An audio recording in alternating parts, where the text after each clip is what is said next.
All right, welcome back. Our apologies with the technical issues, and many thanks to Brian Burke for dropping by. I thought he was really, really good once again, and I love that answer about trying to compare it to his time as GM, and if this team is truculent enough and compared to that team. I know he's like, they weren't as near as tough as my team, but yeah, tough enough to get through the Bruins last night. It's good to talk to old Berkey and get his take on things, especially with the refereeing and stuff like that. It's refreshing to hear someone at that level talk about it the way we think about it. Yep, they got the job done. That's all that matters. And feeling good about the Maple Leafs as they get set for a rare back-to-back on home ice this upcoming weekend. They got Detroit on Friday, the annual Hall of Fame game. So they're going to honor all the Hall of Famers class of 2024. And then the Montreal Canadiens ride into town on Saturday night. It's time for the last call, brought to you by Bet365. Open an account with Bet365 today and bet on a huge range of markets. So whatever the moment, it's never ordinary at Bet365. Use code NATION, all in uppercase today. I'm rolling with the Nashville Predators on the road against the Red Hot Washington Capitals. I don't know if you caught this. Ryan O'Reilly called his play out, called his team out.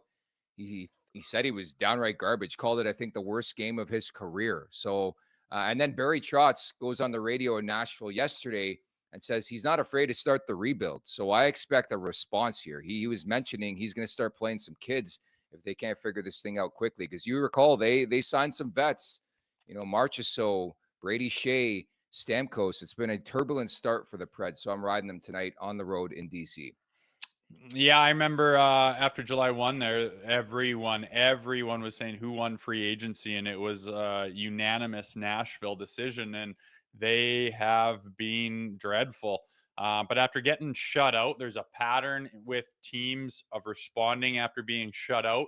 And you're taking the Preds. They're in that position. I'm going to take the Edmonton Oilers. They're in the exact same position. They got the Golden Knights. They're favored, but guys got to step up while Connor's away. And I think that getting smacked with a shutout there, teams tend to respond after an evening like that. So I'm kind of in the same boat, just with a different team.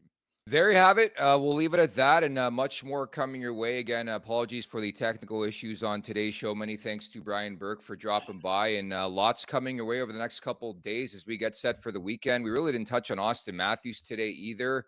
It sounds like this could stretch into the weekend, but I know I sort of joked about it, but we know the record for this team without Matthews. Just get him right. I want him completely healthy back this season at some point. I would give him a couple games. Yeah, don't rush it. If something's bugging them, it is odd. They tend to do well without him. So, I mean, if they couldn't even scratch together a performance without him, maybe it's a little bit different of a story. But get the guy healthy. That's the most important thing. At the Leafs Nation 401, hit that subscribe button, hit that like button. Leafs Morning Take wherever you find your podcasts. Make sure to leave us a 5-star review. And don't forget to visit theleafsnation.com. Many thanks to producer Vic behind the scenes trying to navigate through all this mess. And for Jay Rosehill, I'm Nick Alberga. We'll talk on Thursday. Take care. Make sure to check out more of our content right here on the Leafs Nation YouTube page. We got long-form interviews, we got clips, we got epic rants by Jay Rosehill. We simply have it all. And don't forget, you can find out much more at theleafsnation.com. Thanks so much for watching.